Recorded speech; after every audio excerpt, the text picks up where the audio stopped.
V Himalajských horách leží krajina Tibet, obklopená krásnou, ale drsnou prírodou, ktorá je domovom chudobných, ale šťastných Tibeťanov.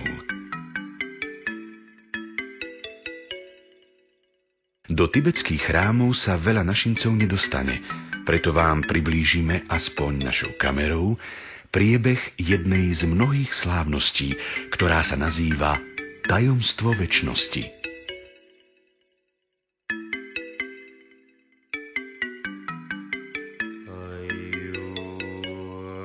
Cez hlavnú bránu prinášajú najstaršieho mnícha na honosne vyzdobených nosidlách, ktorý za chvíľu odovzdá tajomstvo svojmu nástupcovi na ďalších 20 rokov. Jeho nástupca, oveľa mladší mních, je už pripravený na ich tradičnom vyvýšenom mieste prevziať od svojho predchodcu tajomstvo večnosti.